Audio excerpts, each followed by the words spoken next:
Missão em Ação. Eu sou Damares e estou aqui com os meus amigos. Raíssa, da Igreja de Pedras. E eu sou Lucas, da Igreja de Inhaúma. E hoje temos mais uma vez a presença aqui do nosso líder Cristiano. Olá, vamos a mais uma lição dos jovens. E hoje a lição 7, o tema é o Jardim do Getsemane. E o contexto bíblico dessa semana está em Mateus 26, de 36 a 56. Esse trecho da Bíblia fala sobre Jesus no Getsemane e quando Jesus foi preso. Vamos começar aqui primeiro pela parte que Jesus estava no Getsemane. Lá no verso 36 começa assim: Em seguida, Jesus foi com eles a um lugar chamado Getsemane e disse aos discípulos: Sente-se aqui enquanto eu vou ali orar. E levando consigo Pedro e os 2 filhos de Zebedeu, começou a sentir-se tomado de tristeza e de angústia. Então lhes disse: A minha alma está profundamente triste até a morte, fiquem aqui e vigiem comigo. E adiantando-se um pouco, prostou-se sobre o seu rosto, orando, dizendo: Meu Pai, se é possível que passe de mim este cálice, contudo não seja como eu quero, e sim como tu queres. E voltando para os discípulos, achou-os dormindo, e disse a Pedro: Então, nem uma hora vocês puderam vigiar comigo? Vigiem e orem para que não caia em tentação. O espírito, na verdade, está pronto, mas a carne é fraca. Retirando-se pela segunda vez, orou de novo, dizendo: Meu Pai, se é possível que este cálice passe de mim, sem que eu o beba, faça-se a sua vontade. E voltando, achou-os outra vez dormindo, porque os olhos deles estavam pesados. Deixando-os novamente, foi orar pela terceira vez, repetindo as mesmas palavras. Então voltou para os discípulos e lhes disse: Vocês ainda estão dormindo e descansando. Eis que é chegada a hora e o Filho do Homem está sendo entregue nas mãos dos pecadores. Levante-se, vamos embora, eis que o traidor se aproxima. E esse trecho fala sobre a agonia que Jesus sofreu no Getsemane.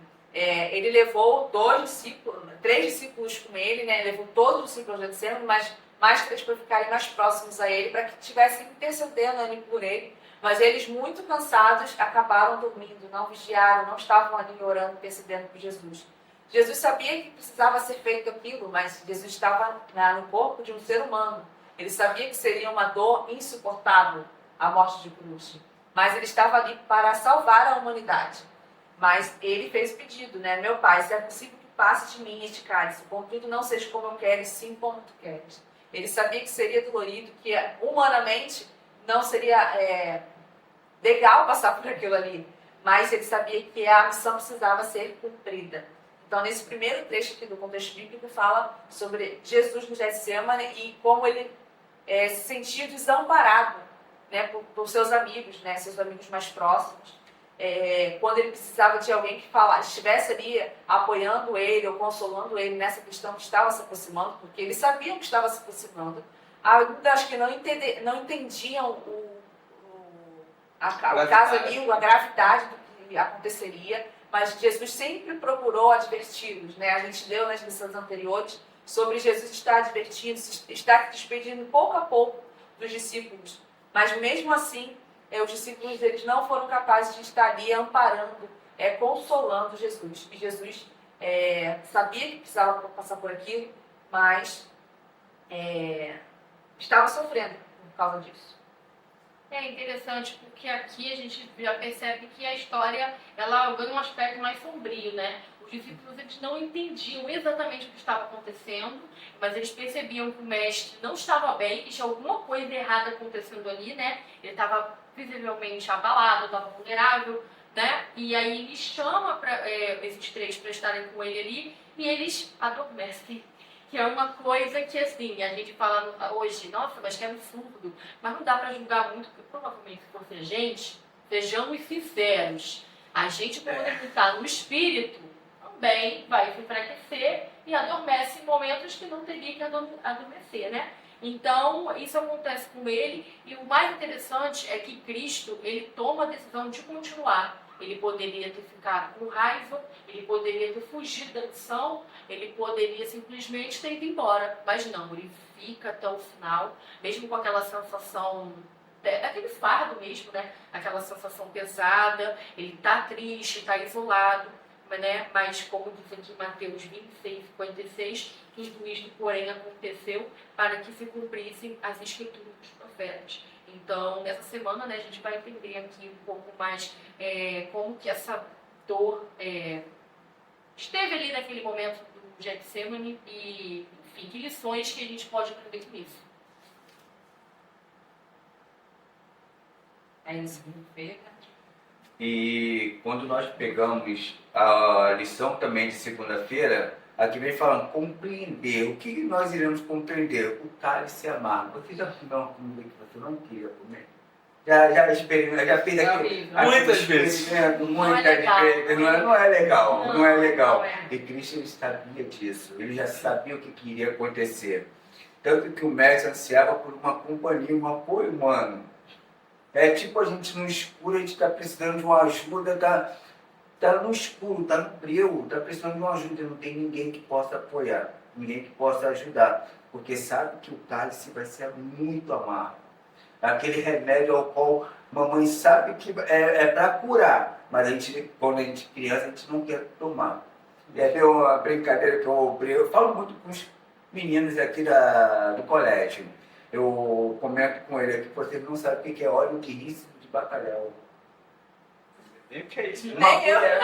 Uma colherada daquilo era horrível e era uma vez por ano. Mas aquilo ali deixava a nossa imunidade forte. Cristo, quando estava no Getsemane, ele tinha que tomar essa colherada de óleo de rícino de bacalhau, para que todos nós estejamos aqui e estejamos no céu junto com ele. Então, quando a gente pega a lição e vê como a prática, Cristo estava mostrando que ele se entregou por cada um de nós vemos que nós temos que compreender que, mesmo que nós venhamos a, muitas vezes, tomar esse cálice amargo, a maior recompensa é estarmos no céu. Nós não sabemos, eu não conheço o céu, não sei como é que é. Eu já tive algumas palestras, né, com alguns pastores, e às vezes eles falam assim, ele fala, não, queria um puxadinho lá no céu, pode ser até uma kitnet, mas eu quero estar no céu. Aí teve um rapaz que chegou e falou, pastor, eu quero ser mendigo lá no céu. Aí o pastor olhou assim, como assim mendigo lá no céu? Pastor, eu vou dormir em rua de ouro. Eu não sei nem o que é ouro, nunca tive ouro na minha vida. Mas foi pelo sangue de Cristo derramado por cada um de nós. Foi nesse momento aqui que ele também, como nós fizemos na lição passada, orando por cada um de nós, para que nós compreendamos que esse momento aqui é um momento de puro amor de Deus Pai para com cada um de nós. Quarta-feira. O interessante da quarta-feira é nós compararmos. Vamos tentar, estou tentando aqui frisar uma coisa muito aqui interessante. Tem 3 pontos de vista aqui muito interessantes no segundo parágrafo de quarta-feira. Ele sentiu o peso da separação. Você já se sentiu se despedindo de ver de uma pessoa? É uma dor horrível, não é? Cristo estava com medo de que o sacrifício dele, a senhora White, no Dia das Nações, fala que ele estava com medo de o sacrifício dele não ser aceito pelo Pai. Já pensou a Trindade rachada? Nós não temos, eu não consigo imaginar isso, mas Cristo estava com medo. Como ser humano, nós sentimos medo de separação. É como se um pai chegasse, você vai ficar de castigo, aí no quarto escuro. Os pais faziam isso. Eu era muito mal criado, coitado dos meus pais, sofriam comigo. Então eu ficava com medo de ficar no quarto escuro. E o que eu fazia? Me desculpa. Aí ela vai fazer mais isso? Não. Aí ia lá, mas esse medo da separação que Cristo teve no Getsemane foi uma dor muito imensa, porque ele não conseguia mais conectar-se com o Pai. Porque o amor dos dois era muito forte um pelo outro. E a outra é por carregar a nossa própria culpa. Você já foi culpado de uma coisa que você não fez? Você já foi culpado de uma coisa que você não fez e aquilo te deixa com o coração amargurado? Fecha com raiva Então, da pessoa. olha a situação que Cristo estava num momento. E a sua angústia não era simbólica, era literal. A sua angústia não é uma coisa simbólica, ao qual a gente olha assim, vê nas cenas de filme, né, um ator numa guerra sofrendo por um amigo que se perdeu ali. Era uma coisa real. Então, quando a gente vê o silêncio daquela noite, o ambiente que envolvia, e a oração que revela a tensão entre o desejo humano de evitar a dor e a decisão divina de cumprir o propósito. Olha só como é que é interessante. Sua oração revela a tensão entre o desejo humano de evitar a dor e a decisão divina de cumprir o propósito. Quer dizer, eu quero evitar a dor, mas eu tenho que cumprir o propósito. Eu lembro daquele texto de um vídeo daquele homem que foi lá no tribunal dos Estados Unidos. Ele estava de frente com um assassino da sua filha. Muitos outros estavam lá, aquele maníaco lá que matou várias meninas. Eu imagino todo aquele pai ter que ir à justiça, ter que ir num tribunal, olhar para aquele homem e falar assim: você está fazendo eu cumprir um dos mandamentos mais difíceis do ser humano, mas eu estou aqui para fazer o te perdoar. Ele conseguiu tirar a lágrima de um maníaco, de um sociopata, sabe? Porque por amor. Aí eu vejo o amor tão grande aqui revelado nessa história aqui, porque os amigos abandonaram. E a incompreensão ao redor da traição e muitas outras coisas que nós vamos ler depois nas lições que vão vir, mostra o emocional, o espiritual que Cristo teve que ter no Jefferson. Uma coisa muito, tão sublime, mas tão sublime, que só orando, quando eu falo que quando eu lembro dessas passagens, me dá vontade de chorar. Ellen White fala: se nós lembrássemos pelo menos 15 minutos diariamente no sacrifício de Cristo por cada um de nós estaríamos de joelho constantemente agradecendo a Deus por tudo que Ele fez por nós. E foi um sofrimento muito grande. A lição até traz aqui também um outro ponto, né? Que a gente fica muito olhando aqui na terra, né, como Jesus estava e tudo mais, mas a lição traz também que o céu estava extremamente triste com a situação. Né? A lição aqui relata também que naquele momento o céu ficou em silêncio. Né? O pai estava ali angustiado, amargurado, porque da mesma forma que o filho perdeu o contato com o pai também já não tinha mais contato nenhum com o filho. Então os dois teve aquela separação ali, e aí Jesus, durante aquelas 3 vezes, ele ali pedindo para Deus para poder acabar com aquela situação, porque ele não estava mais aguentando, né? Mesmo ali, depois de tudo que ele passou, naquele momento ele fala assim: não, chega, acabou, não quero mais isso. Mas a lição traz aqui um pequeno parágrafozinho que eu acho que resume muito isso e é o que toca no meu coração. Que é o seguinte: Jesus orou 3 vezes pedindo que aquele fardo fosse removido. E em cada uma delas, você veio à mente dele. Foi por você que ele estava ali. É lembrar que Jesus, naquele momento, ele pensava assim: pai, afaste de mim esse cálice. Mas ele lembra: não, mas daqui não sei quantos anos vai ter o Lucas, vai ter a Damares, vai ter a Raiz, vai ter o Cristiano lá. Não, eles têm que ter uma chance. Então, se for da sua vontade, continua. E cada vez que ele orava, ele lembrava: não, vai ter um povo, vai ter pessoas, vai ter milhares e milhares de pessoas pelo mundo que vão ouvir a minha mensagem, vão ouvir, vão ter essa chance de uma salvação. E vai ser por mim que essa salvação vai chegar neles. Então, vou ser feito a sua vontade. E é aquele gás de energia que dava para Jesus.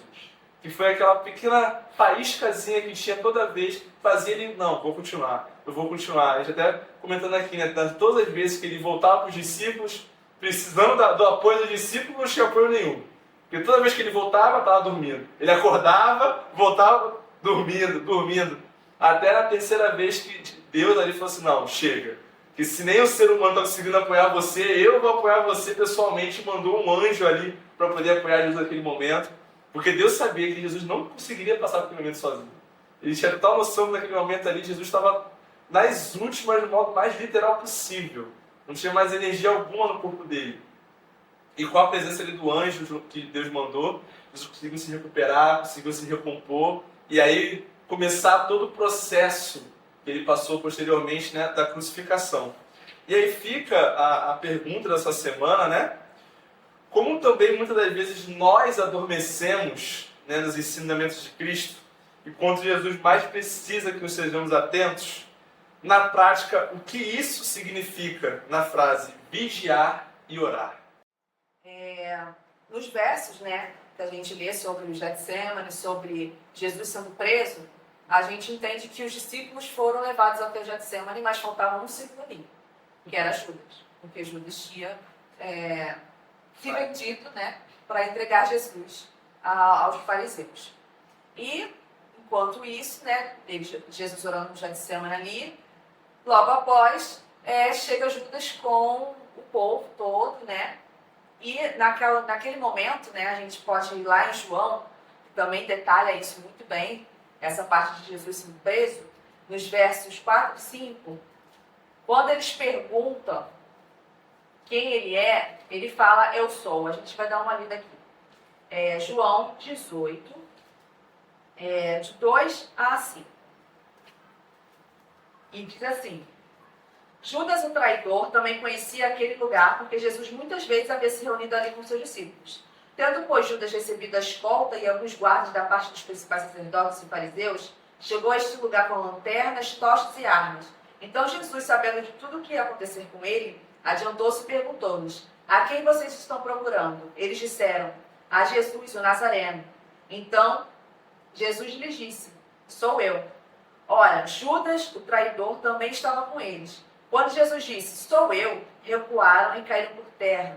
Jesus de novo lhes perguntou: a quem vocês estão procurando?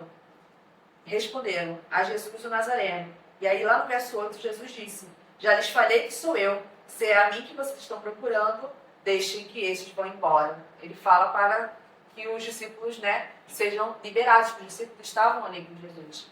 E essa questão de Jesus falar sou eu, aqui é na versão NAA, mas em grego, né, fala como se fosse o eu sou. E a gente, em outros versos, a gente vê Jesus falando que ele é o eu sou. Quando Deus se apresenta a Moisés, né, na sua dente, ele fala que é o eu sou. Então isso aqui também justifica da questão deles terem tremido, porque o eu sou estava ali com eles. Então eles tremeram ali a presença do eu sou. Mas mesmo assim, eles levaram preso o eu sou. O Deus verdadeiro. Eles levaram presos. E a gente vê isso, que depois disso, Pedro, né, porque João é aquele que dedurou todo mundo, ele descreve muito bem toda a situação, ele fala que foi Pedro, né, que foi lá e cortou a orelha de um soldado. Só que Jesus falou que ele não agiria por violência, não era aquela forma que ele deveria agir, né? E aqui fala, né, que o Messias, ele nunca defendeu a violência. A violência não é a melhor forma de se agir. A gente deve sempre agir com amor, né? Sim, é interessante que na Bíblia a gente até encontra algumas passagens, por exemplo, de quando Jesus expulsa os cambistas do templo, né? Ele até fez um chicote de cordas ali, mas Jesus ele não feriu ninguém. Então, mesmo nesses momentos, né, ele não se colocou a favor da violência. Então, quando Pedro faz isso, né, Jesus o repreende, fala: olha, não, isso não está certo. Guarda essa espada aí, né, porque não está certo. Então, nós temos que permanecer pacíficos, né? A questão ali da espada nunca assim, se houve aquela intenção de usá-la. Então, é interessante porque, mesmo naquela situação toda que a gente está descrevendo, né, de extrema tensão, todo mundo ali muito, né, com os hormônios aflorados do que estava acontecendo, Cristo vai lá, no final ainda faz o quê? Restaura a orelha de Malco. Então, assim, é uma situação muito tensa, mas Cristo permaneceu com calma e ele deixou muito claro que ele veio aqui para curar, para restaurar. Ele não veio para ferir ninguém. Mesmo que alguém venha nos atacar, né, como atacou o próprio Cristo, não é, né, o ideal que se haja com violência. Não é esse o plano que Deus tem para as nossas vidas. Sim. E essa semana nós vamos orar pela juventude, né, da Associação Rio Central, né, nossa associação há pouco tempo, né, trocou de nome, Associação Rio Central. Nós vamos orar para que todos os jovens da Rio Central sejam um reflexo do Deus que tanto nós aguardamos, que tanto nós falamos. E antes de nós orarmos, só para não esquecer, você que está assistindo, indique para outras pessoas o nosso podcast, dá uma clicada lá para seguir, para curtir. Se inscreve no canal. Também Spotify, não esqueça de se inscrever no Spotify, de seguir o nosso canal no Spotify, porque cada seguida é muito importante para a gente aqui, para a gente propagar mais a mensagem, né, de Jesus a este mundo. E também gostaria de agradecer a Cristiano pela presença, né, para cooperar aqui conosco no nosso podcast, para a gente falar um pouco mais sobre o reino. Muito obrigada, Cristiano, pela sua presença. Eu que agradeço. Agradeço a cada um de vocês, meus líderes aqui da Associação Rio Central. E, gente, é muito importante. Estudar a palavra de Deus é sempre maravilhoso para aprendermos mais e não sermos pegos de surpresa, sermos enganados por essas artimanhas, essas armadilhas. Eu falo que a Bíblia, ela nos mostra o caminho, a verdade e a vida. Se ela não fosse isso, não teria aqui muitos homens que, errando, mesmo assim Deus os perdoou. Deus possa abençoar cada um de nós, a cada um de vocês aí, onde vocês estejam, e que oremos uns pelos outros. Vamos orar? Santo Deus, maravilhoso e bondoso Pai, muito obrigado, Pai, pela oportunidade de abrirmos a Tua Palavra, de estarmos aqui como jovens, essa geração viva que quer mostrar a Associação Rio Central junto com os nossos líderes, pastores, que Jesus é o caminho, a verdade e a vida. Vem estar com este podcast, com estes vídeos, a cada um desses líderes aqui, a professora Raíssa, a psicóloga Damares, o professor Lucas, que estão aqui, ó Pai, levando esse evangelho a cada um desses jovens. Por favor, estejam nos lares de cada um deles, ó Pai. Estejam no lar de cada uma dessas pessoas que estão assistindo, que estão estudando e que estão tendo conhecimento da Tua Palavra. Abençoe e livre-nos de todo mal, em nome de Jesus. Amém. E esse foi o Lição em Ação!